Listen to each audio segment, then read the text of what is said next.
Hello, everybody. How you doing? All right. You are watching an emergency episode Yes. of Real yes. Life with Duke White. We had to put this together because it's a lot going on. And I asked Brother Clinton McRae to go. I want to call him pastor, but you know. Well, I'm actually assistant pastor. Yeah. See, church, there we so go. I get the pastor thing, so it's fine. He's Pastor Clinton McRae, because that makes me feel better because I see it all over. We're talking about this. We're going to use the situation with Kirk Franklin and his son. One, I want to help a lot of you avoid gossip. And because a lot of people are throwing him under the bus and saying, I've heard both extremes. There's the he shouldn't be talking like that. That's his son. Then I've heard the extreme of he's 33. You know, I know what I think, and everybody has their own opinion. This is actually, and I saw this opportunity the other reason I want to do this interview was saw this opportunity to tell everybody this is why his ministry is so important with his book and website, which is allthingsleader.com. Yes, sir. Yeah, allthingsleaders.com. So parent leadership is a big part of who I am. So let me just step back and say, hello, everyone. Praise God. I'm so glad to be on the show here. And we've done some recording and done some great things. But I'm a big leadership guy. And so part of me is this leadership is that God endowed upon me and given me this whole idea of leading our homes, how to lead our homes, lead our families. So parent leadership for today, that's what it's all about. And, you know, straight up, my heart goes out to Kirk Franklin, Mr. Franklin, with the challenges, evidently, for someone to get so upset and to blow up like he did. And the truth is that I think if you're a parent, and I'm a grandparent, I've blown up, you know. I don't know what you're talking about. I've blown up, you know, and I don't know if I use those choice words or not. I don't know if I did or didn't. But, I've done it. But as a grandfather and now published author and have seen some things, have lived through some things, I was able to write about some of the stuff and give you some strategies. And so really today, dear Duke, I just want to kind of highlight, we heard it, we saw it, all that, but really, what are the solutions? Right. What are the solutions? This is where I think we're going to avoid the gossip and go right into... So what are the solutions? Because you start looking at the demographics of our families here in this country, single parenting is exploding, with no end in sight. So the whole idea of boy meets girl, you know, the girl gets pregnant and then, you know, they don't stay together. That's very common. And so with this epidemic, at least for me, is that I got all of these children now that are, having to experience co-parenting from the standpoint of I'm living at home with mom and then my dad comes see me in a week. You know, I'm living with my dad and my mom. You know, so there's just a lot of that is happening. Of course, I'm not casting stones. I'm not throwing anything. It's just a reality. Just the reality of what we're dealing with. So if you hear your situation, don't think we're judging. We're just saying these are realities that have to be considered. Exactly. And so, you know, it's like when I listened and heard a little bit, I'm thinking, I don't think the young man lived with Kirk. I say Mr. Franklin, I'm just kind of a professional guy. I don't think he lived with him his entire time, right? He's staying with his mom. And so you and I, we don't know the dynamics of, you know, how often he saw his son. We don't know all that. Only thing I know is that for someone to explode and did like he did, and we don't even know the undercurrent of what was the breaking point for him to say, you know, what's your request and whatever, you know, it's not going to happen, you know, blah, blah, you know. So what can we do as parents that you find yourself co-parenting? Because there's one thing that was clear, is that there was hurt. Right. Okay, so we know that. So now I feel like now it's like, so we don't, but if there's so much we don't know, how can we provide a solution?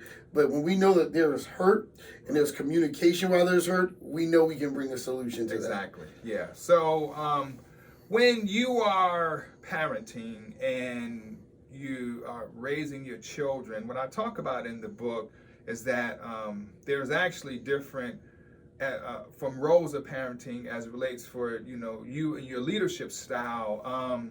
You know, are you an authoritarian? You know, are you a participatarian? You know, are you the kind of parent that is not engaged? you really need to kind of walk through that and do the survey to try to figure out where you fall out in the spectrum as this whole parenting thing of what kind of leadership am I exhibiting in my home. There's a book written by Dr. Thomas Gordon, 4 million copies sold. Wish I could get. Oh, we will get you there. Wish I could get a fourth of that. That would be wonderful, But we will get you there. One of the parts that I think that I really loved and it resonated with me, and his book is called Parent Effectiveness Training, PET, and that is that he said that when adolescents, he was under this persuasion, a lot of us under this persuasion that when a child reaches their teen years, they're trying to figure out who they are, the whole identity crisis, that you're going to have those storming years, that it's going to happen. And what he shares is that if we're parent effectively, what you'll find is that you can kind of circumvent a lot of that. And a lot of the rebellion that I experienced with my children are grown, now gone, but what I experienced and maybe what you're in the middle of, and that is that they're really bucking against our leadership. It's really how we lead our home that they're bucking against. That's the thing that they're fighting against. That's the thing that they're putting. It's not you. It's how you lead your home. And I thought, man, that is incredible. And I had to really replay that back in my mind when I had my teens, when my children were teenagers, is that they're really bucking against the leadership that's exhibited. Right. Now, I want to tell black people, I gotta tell black people right now, because I know what black people are going to do, and I wouldn't even say this to white folks, I can say this to Southern folks, okay. but black folks and Southern folks, I need you to pay attention, because I know there's this inner part of you saying, hey man, I don't care what you're saying, I don't deal with disrespect. Right. And the bucking against whatever, you buck against what I say, you bucking against me, and you're going to get knocked upside your head. I know that spanking, I get it. Yeah. Spare the rod, spoil the child, but there's a deeper meaning to that a lot of people don't. That rod is the rod of truth. Right. And then, So all that. Yeah, we're not going there. But as an authoritarian, I am an authoritarian. Former military. I'm retired. Yeah, I did 20 years in the Navy. The whole idea of respect, I get it. I pushing all that. So I will just share with you, all of us that are authoritarians, that you can do that, and Dr. Gordon does a great job. Thomas Gordon, he talks about that. When children are small like that, and you're the authority, and you kind of oversee them, that in fact you got the run of the mill. That in fact your children are going to do exactly what you want, pretty much because you're so bigger than them.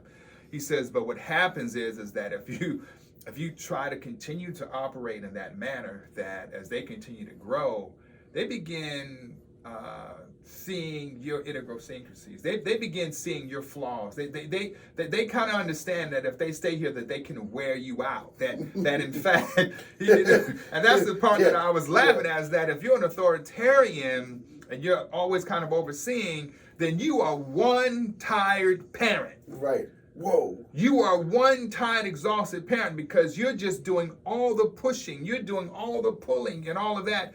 And that's not what we want. So the authoritarian, do our children need rules? Do our children need boundaries? Do they need this? They need all of that. But at some point, as your child is growing and developing, your parenting needs to grow and develop, and it has to change. And if you choose not to change, then you're going to be wrestling with that 15-year-old who is now not intimidated by you, Dad. That 12-year-old who's not intimidated by you, Mom. And so if you choose not to change how you parent, you're going to have a rough way to go. And all of which you did when they were 5 and 6, you might be able to stand over them, you might be able to yell at them, whatever. But when that child is 12, I got mom figured out. When that child is 14 and that boy is growing and he's got testosterone, yes, it happens that soon. That whole, and so if you don't change in your parenting, if you don't really figure out how to connect with the child, then, and you're thinking that you're going to just kind of be able to bully, I'm telling you, your success is going to be very minimal. Okay. All right. So the reason why, because if you're not a parent, I know you don't think 12 is a long, like you think 12 is a long time. It is not. It flies by. Yeah. You will end up with a 12-year-old in a matter of seconds. You're like, Right. wait, Yeah, what something's happened? wrong. Yeah, I was and if just- they figure you out at that point, if you're not talking about shit, so this is something Yeah. you really need to be aware of.